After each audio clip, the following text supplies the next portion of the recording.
Okay.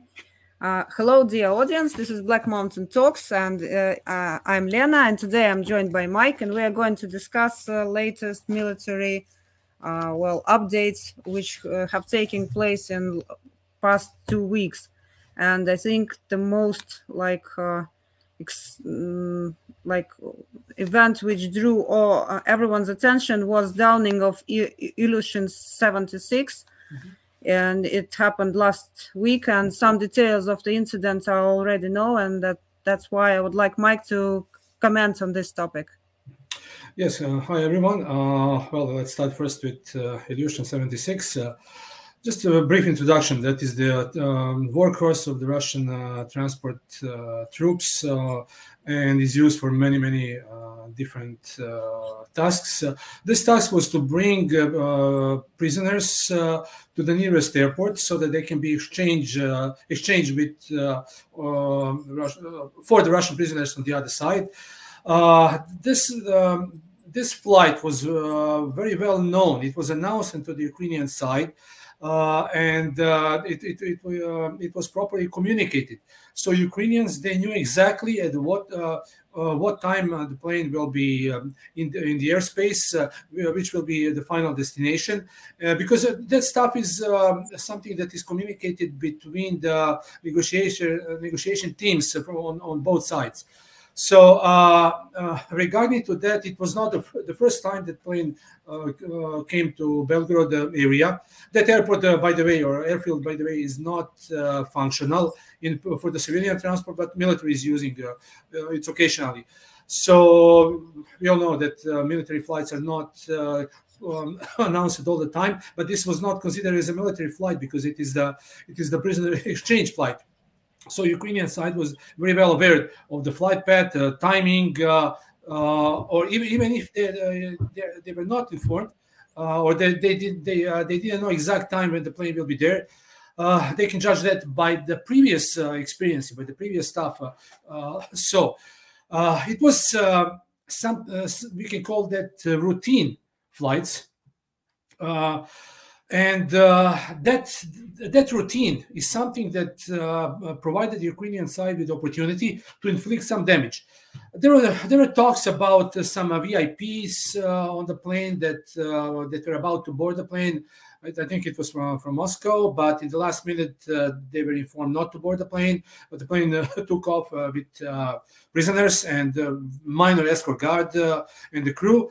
For Ukrainian side, I believe that GRU, they knew exactly what is going on. They knew who was in the plane, what was all about. How that stuff worked on their side. They decided to dislocate one of the remaining Patriot batteries. That, in my opinion, that would be just a minimum composition of the battery. So that would be one launcher, command post, and auxiliary stuff. Let's say one truck with the generator. So something bare minimum to be dislocated close to the Russian border within the effective range. They knew the timing when the plane will be there, plus minus, let's say 30 minutes or 1 hour. So they dislocated that battery, that unit, close to the time of the airplane approach, but everything was calculated in advance, so they knew exactly which position they're going to do. They arrived there. They got ready for launch.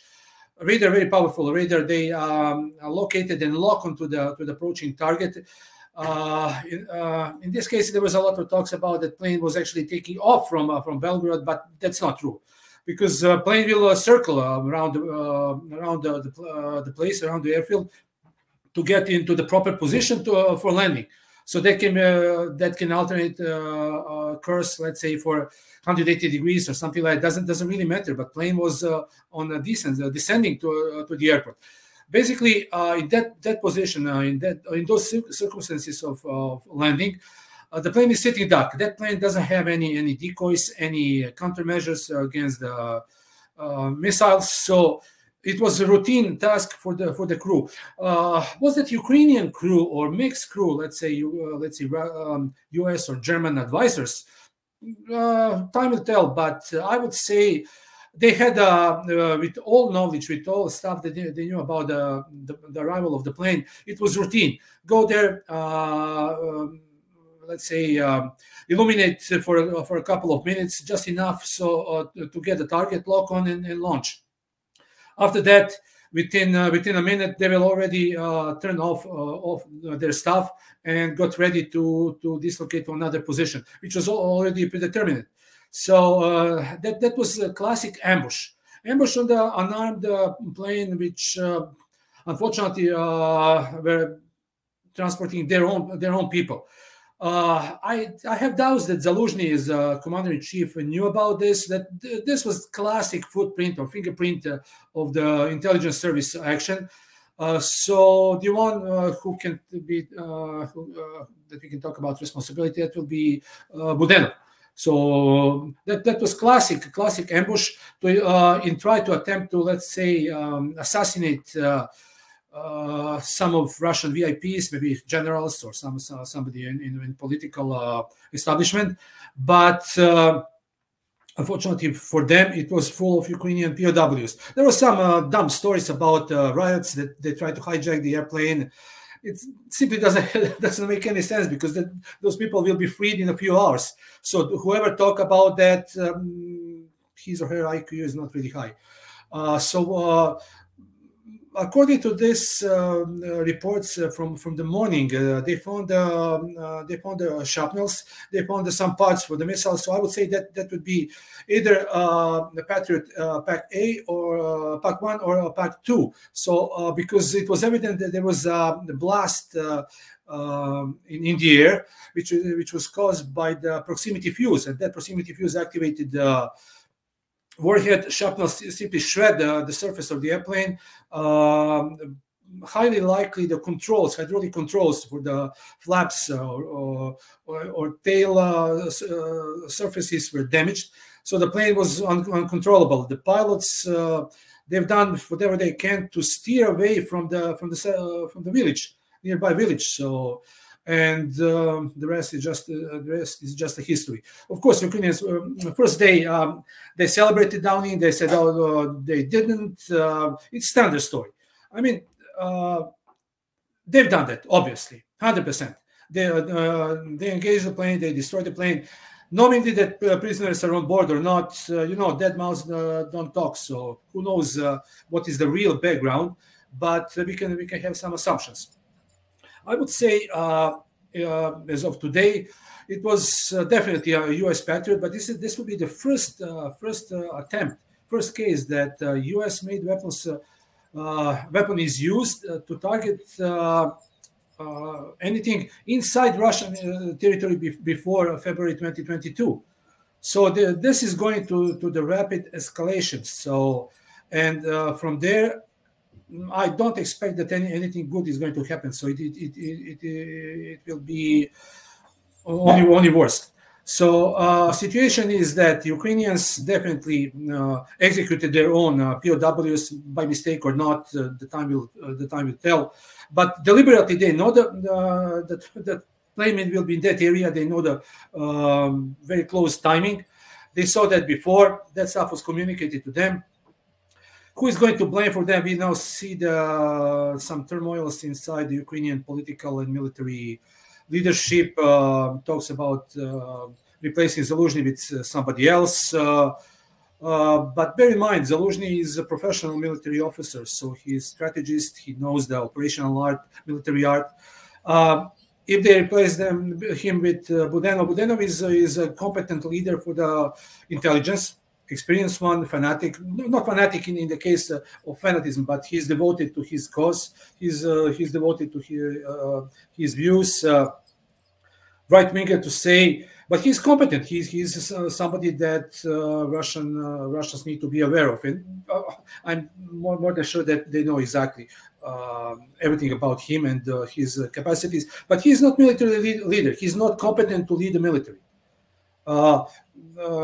Deputies, Zaluzhny's deputies, they're competent, but Zaluzhny has that charisma. He's a charismatic leader. He's loved liked by majority of Ukrainian troops. As a professional military officer, he knows how to lead properly. He knows how to organize stuff. He knows when he need to advance, he will advance. When he need to retreat, he will retreat. But bear in mind, Ukrainians, they said that they do consultation with the partners. I mean, it should be some kind of independence. So that just that one sentence tell me who is actually in charge. So if the Western advisor said that Zelensky need to stay, he will stay. If they said that Zelensky need to go, he will go. So nobody's asking Zelensky anything. Zelensky is there to be the PR and to make some decision that will be served on his plate. So back to that Illusion 76, I doubt that Zelensky knew about that. Budanov was the one who know that, and of course area defense commander, because they were ordered to do whatever was the task. They concluded that task successfully. Fortunately, this is not something that can be like accredited as a success, because it was killing of their own people. But that unit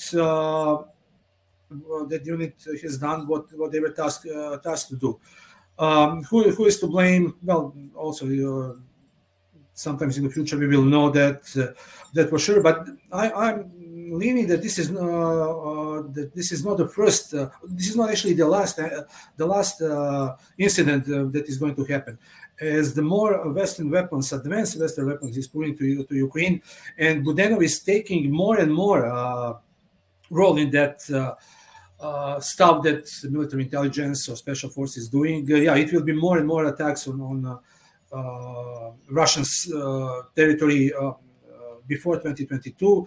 They will attack refineries, they will attack hubs, power plants.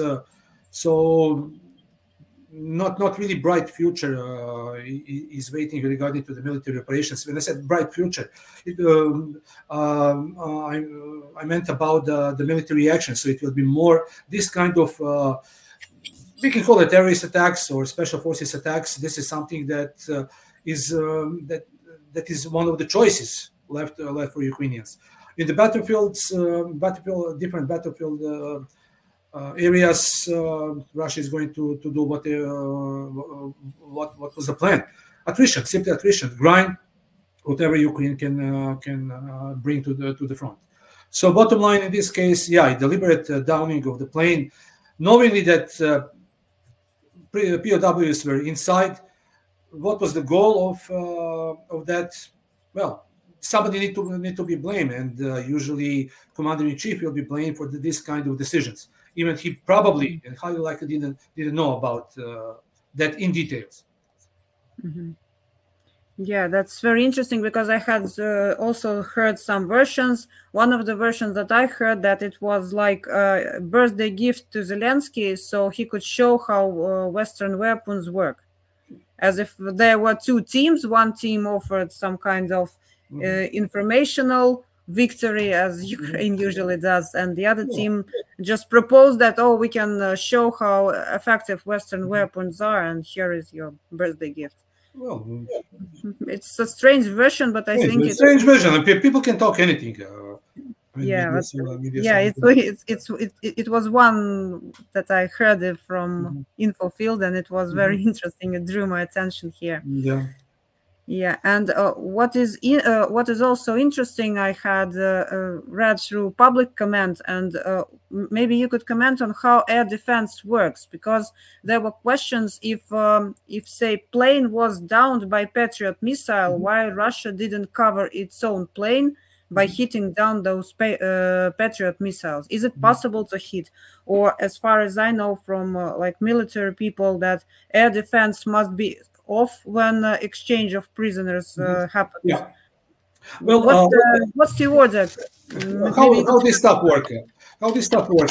As I mentioned previously, that plane was announced, the flight path was announced, the timing was announced. So Russian air defense, which covered that area, they were not active, so they were not searching for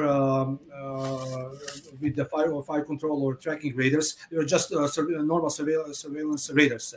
And also, this stuff happened before, and there was never a single problem regarding to this.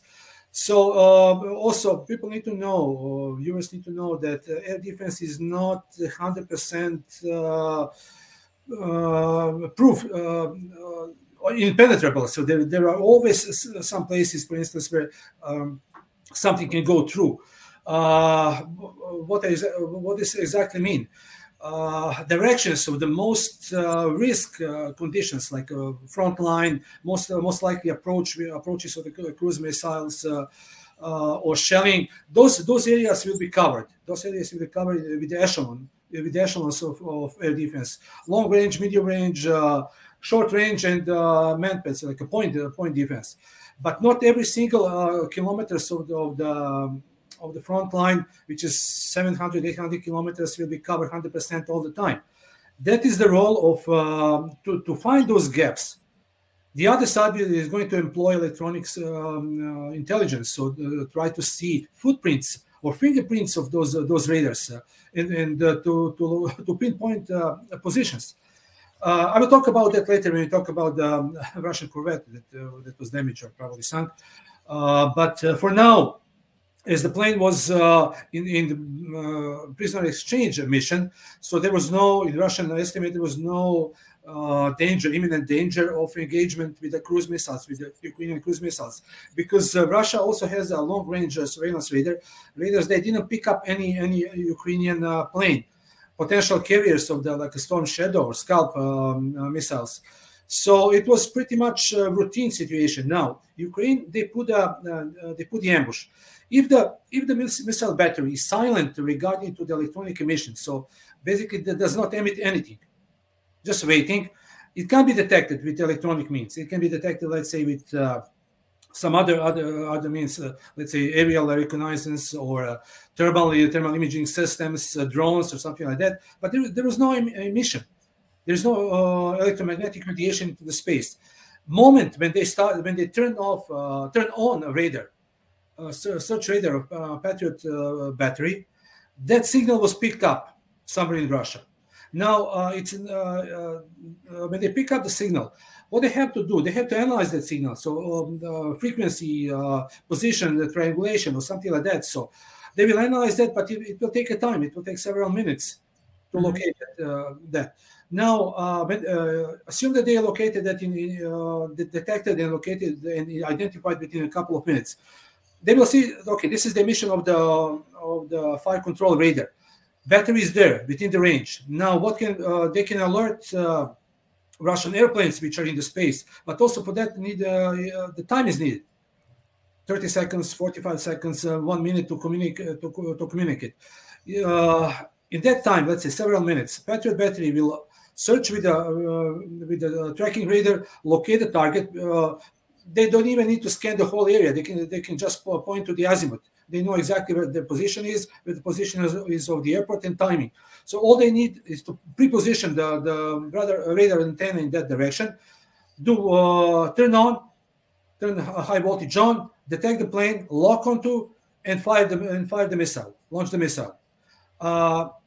Once when the missile is launched, it will take maybe 25-30 seconds, depends on the distance to get there. For 30 seconds to activate the air defense units around the airport, it's possible, but again, the friendly airplane was in the air. There was no any indications that of enemy cruise missile attacks or something like that.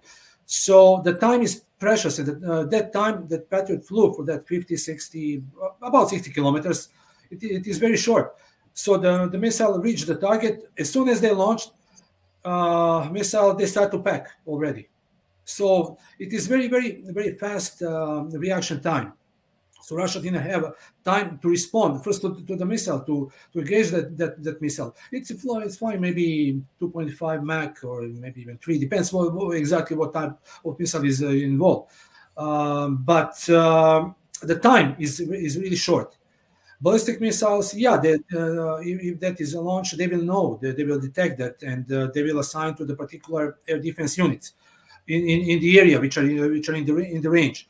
But that stuff should go to the chain of command. If for instance, information is going from top to the bottom, so let's say from the brigade to the regiment to the battalion, to the individual battery or launcher, it is time consuming. often on the front line, battery will get ordered to engage anything that is flying. Ukrainians doing that all the time. They don't have time to communicate with the center in Kiev or Lviv or whatever is located. So the batteries are tasked to open fire on whatever is flying. And in these cases, when the battery is going to fire on everything that is in the air, the only thing that they need to do is to try to do identification, friend or foe, IFF identification. Often in Ukrainian side, if they know that it will not be any of their planes, so they shoot on everything. Sometimes Russia actually down several of their own airplanes because those IFF mistakes, they didn't identify that properly. That can be because of different reasons. But bottom line, timing. So Patriot had was 60 kilometers, let's say, from the target. They launched. It was 30 seconds. Target was hit. They were already packing and left. So it didn't give any chance to intercept that missile. Again, that was an announced flight. Everything was known about that. So Russia didn't expect that the Ukrainians are going to fire upon their own people. But you know, it is war. Everything is possible. There is only one rule, that there is no rule. Yeah, that looks like that. Yeah. So and battery who launched that, commander who launched that, maybe he was not Ukrainian at all. So if he's Ukrainian, he need to live with 56 or 65 of his own people on his conscience. If it's maybe German or American, they couldn't care less. Well, they achieve their stuff, they destroy the plane, and some of them will claim that plane is more important than people, crew is more important than people. I'm only trying to understand, to try to get into the mind of those who executed that. If they knew that they're going to target basically transport airplane, it is very easy task for air defense because that plane is not defendable. But if they knew that it will be prisoners, that is basically is a criminal act.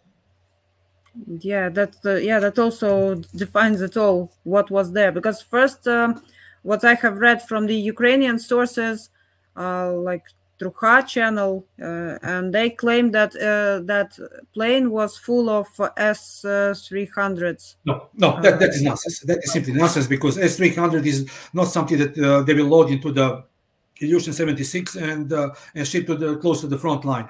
Russia has an extensive network of railroads, so they're going to load hundreds of those missiles if they plan to move that to the front line. They will load that onto the train and simply ship that close to the front line. The second thing is explosion. Whoever understand just a little bit about explosions, it was clear that it was a blast in the air from the air defense missile. A plane crashed. Then explosion was because of the fuel. You can see the Wilson cloud on that, the deformation because when the air is cold and the sudden temperature rise, that will form like a wave.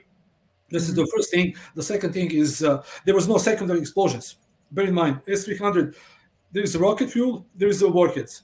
So any comment about the S-300 is dilettantism. Only charlatans can comment that. So it's not even worth wasting of time of reading those kind of comments. The second thing, the sheer impact of the plane on the ground, it's disintegrated. First fire, impact, explosion.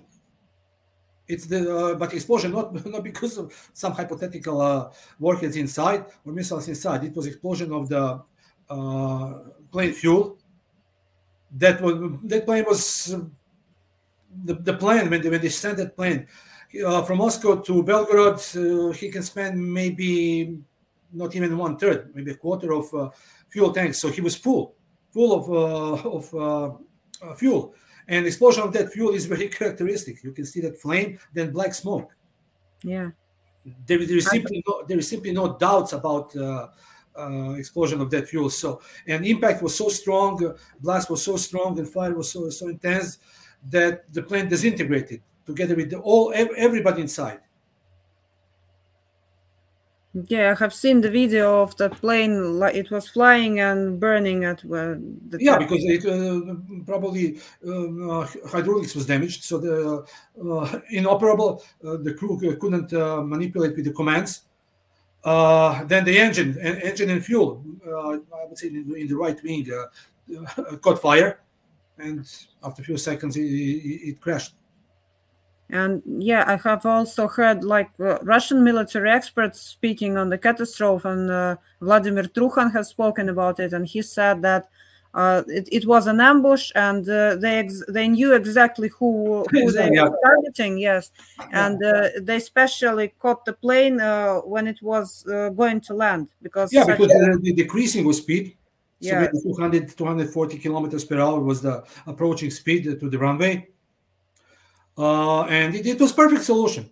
So the plane was maybe 400 or 500 meters above the ground. So yeah, it was a well rehearsed situation. So even any not even a competent air defense operator can do that if they have the proper means. So planned ambush with a clear task to inflict the damage, destroy the plane, and inflict the damage on whoever was inside. And as I mentioned, they knew who was inside.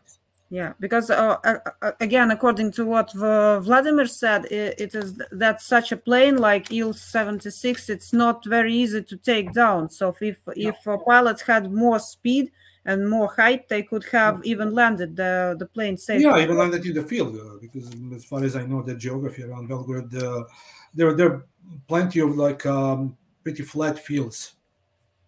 Because I remember there was some reports in Western press, and my friend referred to those reports, and she said that, oh, maybe it was a mistake. But from all that you said, and all from other military experts said it wasn't a mistake. There was deliberate attack. There was nothing about mistake. It's I would go back to the 2014 in Malaysian, I think MH17. It's clear for the expert in the field. It is simply clear who's done that.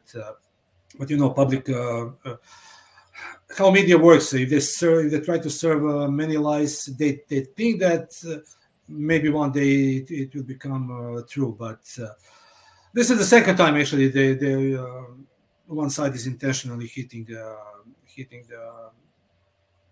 undefendable plane. Different circumstances, of course, but it's clear. Those who are in the field, they knew exactly what I'm talking about. Because what I have heard again from Russian info field about Malaysian plane, that it was meant to, like, the initial idea might have been that they hit the plane and it slowly goes down and crashes over Russian territory. But the air defense worked that perfectly that they hit the pilot cockpit and plane crashed immediately. Yeah, it was planned ambush to blame one side. It's clear. Even the launcher number is known, so I have no doubts about that. Yeah. And about radar which was used, there were like people. Some people said that it is impossible to use the radar, which is like part of Patriot, and some people were asking if it is possible that missiles were guided by a like AWACS plane, or it is. No, I don't think so. No. It was AWACS is flying over Poland, or no, simply not possible. It was a well-planned ambush. We rehearsed not on the field, but we rehearsed with the planners, so they know exactly which position they're going to take on that particular day.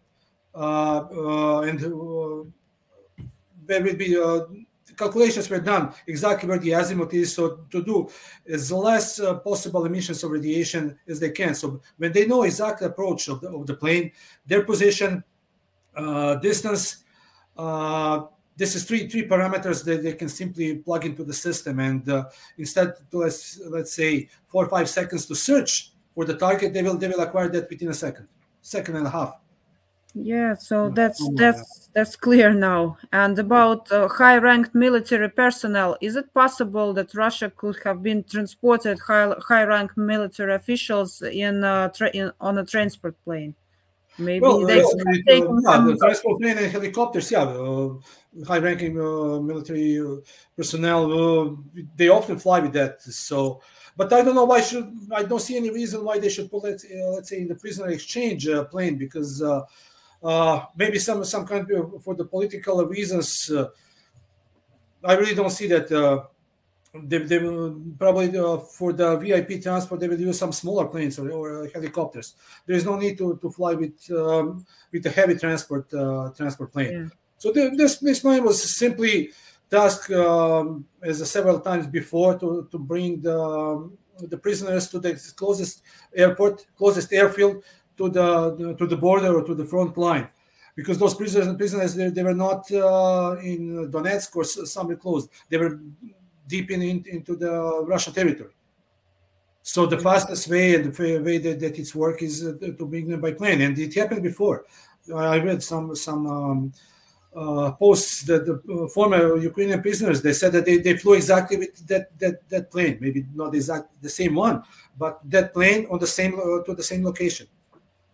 So this is something that military intelligence will plan in advance, and it's pretty easy to plan if you know those details, like timing, location, to position the battery that will use pretty easy to without extensive emission of electromagnetic radiation into the space, to lock onto the target, launch, guide, and that's it. So operation which will last, let's say, 25 to 30 seconds at top. I see. Mm-hmm. And again, speaking about high ranks military, I think that I have heard that it is impossible for several people who are in charge in highest rank to take one aircraft. So no, it's simply risk factor. So nobody's going to put all general stuff into one plane. I mean, they can put in the train like Zelensky and his entourage. Going to Poland to board the plane there, so they're going to put some of those, but nobody's going to assassinate that. Russia is not going to waste time chasing one, because honestly, Zelensky's and his whatever he's doing, it's basically contributing to this war of attrition, because he's not stopping the war, so he's prolonging the war, and prolonging means that more casualties, more equipment will be destroyed on the Ukrainian side. So nobody is going to put all high-ranking military officials in one plane, especially flying too close to the potential line of contact or front line or border. So here we can maybe come to such a conclusions that those 65 prisoners of war, they just were victims of some internal intrigues, as well as people from Russian personnel, Russian pilots, they also fell deliberate attempt for the sake of probably PR stunts or some internal turmoils or whatever is going on inside the Ukrainian leadership. Time will tell. One day we will probably know about that. But for now, it is. I don't have any doubts that it was a very well planned and executed ambush. I see. Yeah.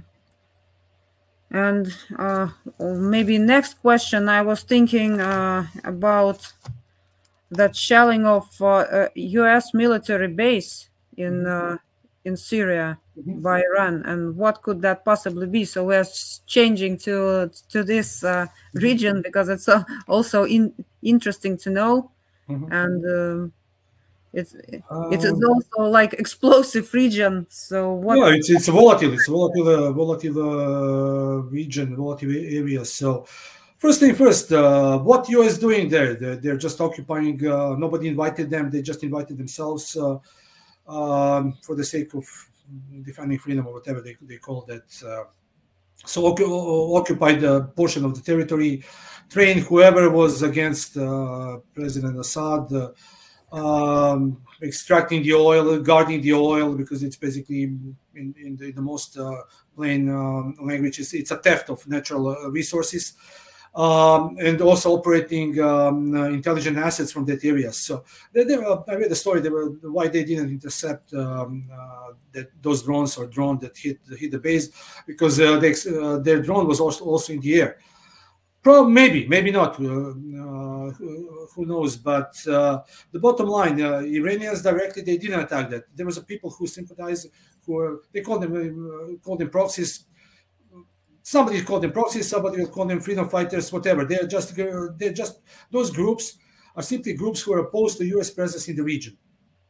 And if they have means to attack, they will do that. That means comes from Iran.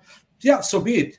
Al-Nusra or ISIS, they use the means that came from the U.S. to attack Russian troops or Syrian government troops. So it's basically the way how which side is going to interpret. Bottom line, Iran directly didn't launch that, but was that Iranian stuff built that attack? Yeah, I would say yes, Iranian made. But we can on this with this to support this, we can say, okay, so who is attacking stuff in Russia? U.S. made stuff. So it's a never-ending game. This because U.S. casualties there, 3 killed, I think, in maybe 30, 40, whatever, wounded. It's tragic. I mean, every single lost life is tragic, no matter on which side. Let's be clear with that once and for all. Now, the other political questions are those people occupiers or freedom fighters or whatever. On the militarily side, attacking base with the military personnel, there is nothing against the law, because as I said, those people nobody invited them. They are basically part of the occupying forces. The other thing, if Iran supply weapons, yes, Iran has a right to do that. Like US has a right to supply weapons to anybody else in the world. US reaction on this, everybody talk about the war. Yeah, I also posted on Twitter. Yeah. If they decide to go to war, it will be 48 to 72 hours before the first impact. Now, will US attack Iran directly? I don't think so. I don't think so that they're going to launch anything against Iran, because Iran is not somebody that they can play with. They're going to respond. And if they said that they're going to respond, yeah, they will do that. They will do that. They will hit U.S. bases, and there are so many U.S. bases which may be protected against some guerrilla attacks. Pick up with the rocket launcher or drone. Yeah, the U.S. bases are well protected against that. But against ballistic missiles, all stuff that all U.S. assets that they brought for air defense is useless. Even if they successfully hit one, the second will hit, third, 10th will hit, and that will be basically massacres. So U.S. Officials, they know that very well. So that's the reason why they don't attack Iran. There's somebody who would like U.S. to attack Iran. That are Israelis, because in that case, if U.S. attack Iran, Israel that will be basically doing good job. Not a good, let's say, quote, good, doing job for Israelis, because Israelis they are not capable to attack Iran by themselves, no matter how many F-35s they have, F-15 or F-16s. They can do that, because retaliation will be something that is going to wipe a lot of Israeli bases. Not wipe in the case they wipe from the air, but it's going to cause the damages and casualties. Israel can't handle large amount of casualties. We see that in Gaza. They try to attack. They're suffering thousands of injured, hundreds of killed soldiers. And one day somebody is going to ask why, and who is responsible for that. So the same will be with U.S. 3 U.S. soldiers tragically killed. If they decide to attack Iran, it will be not 3, it will be 300 or 3,000.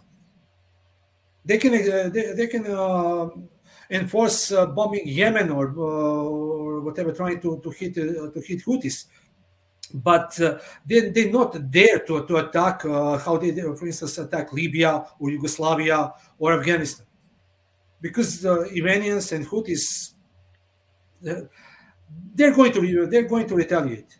And Houthis are going to they're hitting shipment. They're hitting them, which is most painful. That is basically the pocket. Why I said pocket? It's the insurance companies. They don't want to insure all those ships going through the Red Sea, so they have to go around. It's a lot of loss, financial loss. Yeah. That's for the beginning. But if they decide to hit some of U.S. destroyers there, yeah, they will hit it. They will launch 10, 20 missiles. One will get eventually. And one is enough to seriously damage the stuff, because it will be 500 kilos of high explosive. So now it's cat and mouse games, playing games. I read some stories regarding to attack Iran that U.S. actually sent some backdoor messages to Iran that to save the face they want to hit some Iranian targets, but they ask Iran not to retaliate. U.S. were really clear: you attack, we attack. Not for that. So it's eye for an eye. So there is no playing games. Enough is enough. And U.S. military is simply not liked on the Middle East. Maybe liked by politicians, by governments, but ordinary people. I would not feel comfortable if I'm U.S. soldiers to go in the street anywhere in those Middle East countries. Yeah, and I think if something serious had to be carried out in Iran, then U.S. had to take military personnel directly, like boots on ground, and I doubt that they can do something. They're not capable to do that. They're not capable to put large amount of troops because they've done that 30 years ago when they conquered and destroyed Iraq, basically. But that U.S. Army is completely different than the U.S. Army today. Most people who were in Desert Storm or 2003 invasion of Iraq, yeah, those people are retired. They left the military one or another way. U.S. military today is, I don't know what to say. I don't really have too much respect for the capabilities of U.S. military in general. Special forces, yes. Air forces, yeah, the Air forces are competent. But in general, to put 100,000 people on the ground, we saw how it happened in Afghanistan. For 20 years, when I went to Afghanistan, I looked. I was in Kandahar in the base, and I looked how it looked like. All we control was the range of our guns. That's it. Taliban can move whatever they want, anytime they want. And we went there. We talk about democracy. We talk about whatever values, and we achieved nothing. When I said we, I don't mean about ordinary personnel that was there. It was government policy. It was those decision makers. 20 years of simply nothing, and the combination was that basically running away from Kabul in the middle of the night. So that stuff, U.S. Army. 30 years ago is not the same U.S. Army, the same quality of troops they have today. They can hold their bases. They can maybe do something against local militias. Special forces are good. I have nothing bad to say about their capabilities, about their training. But in general, British military, they don't even have enough recruits together. The best in the British Army is not even British. They're Gurkhas. One combat forces, respectful forces. All other things are just vogue stuff. So the British combat troops they can put in the Wembley Stadium, but not combat troops, British Army, land forces in the Wembley Stadium. But the combat troops can go into some third league stadium. So against some Sandal and AK-47 equipped proxies in the middle of the desert, excluding Houthis. Don't mess with Houthis. Excluding Houthis 100%, or Iranians, but some local guerrilla smugglers, of course they will be effective. It is, as I said, it is volatile region. It can explode very easy. Who can benefit? Well, follow the money. Follow the money. Where that money that is gaining there, who is going to benefit for that? So it will be some people in the Congress, military industrial investment complex, is going to make money. Not ordinary citizens, not ordinary soldiers, but if you want to know who is pushing for all that, just follow the money. Yeah, because last week, if I'm not mistaken, there were reports in the press that as if European Union plans to raise production of military munition to supply all the needs for the Ukraine, and as if they plan to do it within 2 years' time. But every time I read something like that, I'm asking myself, are they really capable of doing that?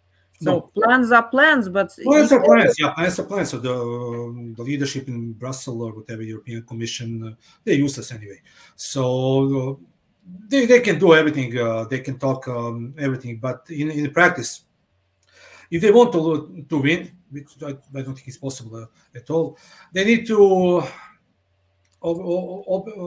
produce 3 times more than Russia can produce ammunition. There are no capacities in Europe they can do that. They can even buy that stuff aside. I'll give you an example. In Canada, I think now it's part of General Dynamics. Before it was SNC Ordnance factory. In the best case, 8,000 shells per month. In Ukraine, that will be maybe enough for half day or maximum a day of fighting. So French production, German production, yeah, they will produce that. They can try to produce that. They can try to match the numbers, but European economy is not economy that was in 60s or 70s or 80s when they enjoyed the cheap gas, cheap labor. Now everything is different, and there's a turmoil in Europe because you live in Europe. You know how that look like. Yeah. So that stuff you will not see in media, but you just talk with the people, go on the street and see for yourself. The other thing is Europe has at least 10 brigades of fighting men, that immigrants. So if those groups rise for some reason, European police will not be enough to deal with that. So they have to do the army on the street. Those migrants, they didn't come to Europe because of European values. The vast majority of them came to try to get some better life, if possible. But as the time passes, it's less and less possible. And one day that is like a pot that water is slowly boiling. Now the pot without the safety valve. One day that pressure inside may simply overtake the weight of the pod cover, and everything can explode. I'm just talking about hypothetical stuff. I don't want that to happen. Yeah. But the reality is, all talks about unity, all talks about solidarity, and all of that stuff is just a talk. Yeah, that looks like that exactly. Yeah. Because I read some Russian resources, and they are not official, but some Telegram channel, and they say, oh, most probably Europe will have all those refugees who came, and they will make them fight Russia. I don't think something like that is possible. These people will not they will not fight. They don't look like. Yeah, they don't look like they didn't come to Europe to fight. The other thing is, as I said, 10 brigades. That will be 50, 60, 70,000, depends how many people. We can talk about the numbers, but those are combat age, military age people that don't value European values. I mean, what is really European value? Woke, all of that stuff that they're doing, destroying the families, destroying the family values. People who simply don't agree with that stuff. Europe still can offer some kind of financial, not even heaven, but financial better conditions. But as the time passes, who knows? It is going downhill. Now the question is that cart that is going downhill. Is there brakes strong enough to stop that cart of rolling, or brakes will give up and just go to the abyss? Yeah, because there is also like doubt and even by Russian side that Europe will not do its best just to take a revenge on Russia on because of what is happening on the Ukrainian battlefield. Because first of all, like European diplomats who were supposed to go more into peace talks, and they said, like Joseph Borrell said, that we must defeat Russia on the battlefield, but it doesn't seem that. He's more than welcome to go, to pick up a rifle and go to the Ukraine, send his sons, daughters, grandkids, whatever. Yeah, all those politicians. I mean, if they want to go, yeah, let them go. Why not? They can boost morale. It will be perfect, boost morale, talk to the troops, give them reason why they need to fight. Maybe they can even try to expel Ukrainian military-aged men that are now refugees in European countries. But by the way, though, for Ukrainian refugees, laws in European Union basically prevent sending people to the conflict zone. But law is the law. It can be rewritten one day. All people need those parliaments. Those warmongers, they will vote for something, and one day, what was not possible one day, the next day will be possible. The law became almost like a used toilet paper, so it's it can be changed anytime. So we'll see. Now, for Ukrainian refugees, I think the most safest place is actually in Russia. Nobody is going to mobilize them and send them back to the front line. Yeah. Now going back to law, I as far as I read also from the press, Europe is now thinking how they can use frozen interest from frozen Russian assets to finance,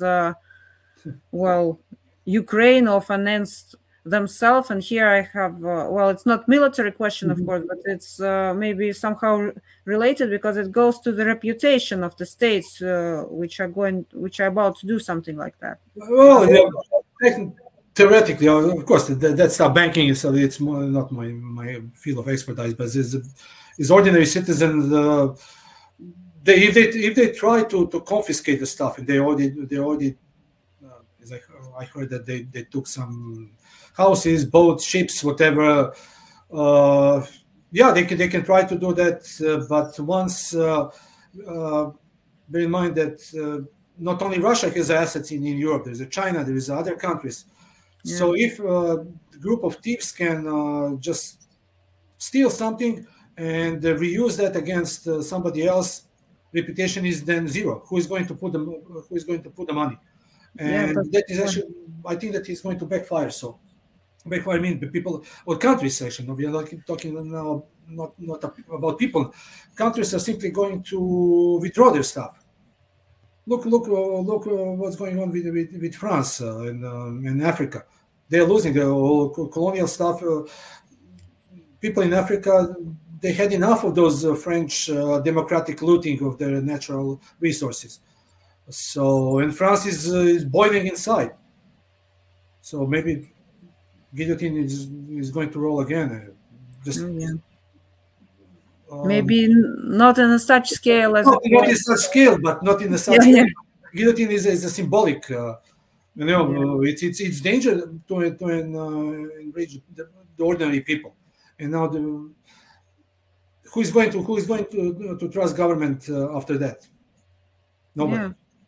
Yeah, we'll see what happens. And maybe a final question for today. It's also related to Europe and to Russian-Ukrainian conflict too. It's about NATO drills that Steadfast defenders to 2024. Yeah. Well, what are those drills about, and why? It's a rehearsal. Rehearsal to do actually intervention. The major point will be to Suwalki Gap, I think, between Kaliningrad area and the mainland Russia, defend that area, but also training and exercising for the potential intervention in the Western Ukraine, because they already said that they can't allow the Ukraine to be defeated on the large scale. So probably they will put some troops on the Western Ukraine. In the Western Ukraine, to try to save whatever is left, because Russian president said that Russia is going to put the buffer zone. Buffer zone is going to be extended beyond the range of Ukrainian long-range assets. So I would say that will be Dnieper River plus 100 kilometers or so on the west. So plans exist. Poles, they have already units that which are tasked to go to the Volyn, to Lviv or Lemberg. Maybe that city is going to change name down the road. But plans exist, troops exist. Now, how that's going to play with the overall strategy, not getting into the direct confrontation with Russia. For that, they're going to use as much Ukrainian resources, whatever is left. So Ukrainians are going to do the infantry job to hold the lines. The West is going to supply. Nothing basically changed what was existing situation. But boots on the ground, there are boots on the ground. There are NATO troops in Ukraine. There are special forces, Brits, French, American, Swedish, German, Dutch, Canadian. So troops are there. Are they performing combat missions? Some of them, yes. They're instructors for the air defense systems. They're instructors for other weapon systems. So troops are there. Now, are they going to put like armored units or infantry units, divisions, brigades, whatever they have, entirely composed of the Western military? Probably one day. I'm expecting that down the road it will be NATO boots on the ground, but not in direct confrontation with Russia. They're still going to use whatever remains of Ukraine for that. So this it's not going to freeze overnight. The best thing that NATO can offer now is actually intelligence. I just want to point this up: the recent sinking of Russian corvette in the Black Sea. A few days ago, there was extensive flights of unmanned NATO airplanes over the Black Sea and also aligned over Romania. These assets will pinpoint the weakest part of in the Russian system. In that case, it was this corvette, because this is the old Soviet style. This should be probably decommissioned. This corvette did not perform any combat mission because this is anti-ship. It is like patrol. Is that corvette patrol close to the Crimean coastline, and it was easy to pinpoint because those aerial assets, they know the frequencies of the radar. That corvette always have emission, electromagnetic emissions from their radars. There was a mistake on Russian side, patrolling routine. So the NATO pick up that. So the mission planners for the unmanned sea drones, they I would say combination between British and Ukrainian teams. They plan that they know exactly the routine of Russian ship. They know exactly what kind of protection the ship may have or may not. So it was very well, technically it was very well executed plan, because they first immobilized propellers and steering system hitting the stern. Then everything else was just routine, and those sailors, they didn't have chance basically. So that is the advantage of NATO, because they have extensive electronic means to pinpoint the weakest point in Russian system. Out of particular interest is to pinpoint location and frequencies of Russian AD systems, S-300, S-400, Buk systems, so that they can plan the routes for the cruise missiles. Russia is trying to counteract that with their systems, and sometimes they're effective, sometimes they're not successful or not. It is a cat and mouse game. So it is not the first, it is not the last. Many people are commenting on Twitter that Russia need to eliminate that stuff, to shut down them. It is basically, it will be biggest escalation. Hitting anything above, let's say, Romania or Romanian airspace or Polish airspace, it will be major escalation. Hitting the drone, yeah, from time to time somebody can make mistake. Pilot didn't have a good day, he was angry and shut down the drone. That things can happen, and likely something like that. It happened actually previously also. So that Russian plane down at the U.S. drone with a few. But we'll see. Russia need to find a way how to annihilate that Ukrainian advantage in electronic. Not Ukrainian advantage, because Ukraine has nothing to do with that. NATO assets. They have a means how to jam satellite communication, satellite signals, and we'll see that in the future more and more. By the way, Victoria Nuland, the cookie lady, was in Ukraine, and she announced that Ukraine will get, or already getting, ground-launched small diameter bombs, new Wunderwaffe, new wonder weapon that they expect to change stuff. It's going to change zero, nothing, because it's GPS guided or inertial system guided, and that system can be jammed. Every wonder lasts for 3 days. I don't see anything else that's going to happen with this. But it is good test for the manufacturer, so that one day they can put in their marketing material about new and effective weapons. Oh, yeah. Ukraine has become really a larger testing ground for everyone. Yeah, testing ground for both sides. Russia also testing their stuff. Yeah. Ukraine, whatever they can produce, but it's most the Western tactics, operation, and the means of different equipment. So. Yeah, and I think those NATO drills will also take consider Ukrainian experience. Oh yeah, definitely. I mean, there are smart people in NATO headquarters, but those people are usually in the shadow, not like the others. I'm not going to name that comment on CNN or BBC or whatever, those experts. So they're planners. They're serious planners. They're people with a lot of knowledge, but they're not the one who's spending all the time on those major mainstream media. So the Ukrainian experience, and of course they're studying Russian experience. There are a lot of things that they can learn from how Russia do that. But NATO is not only one. Chinese are there, Indians are there. So many study that stuff. Yeah, because it's like conflict on simply different level. Way more different. This conflict works the best for the military investment complex. When you look at how much money they're making, how much money senators and Congress people makes for all of this, follow the money and you will see where the biggest where the troublemakers are. That's true. Yes. Simple as that. Yeah.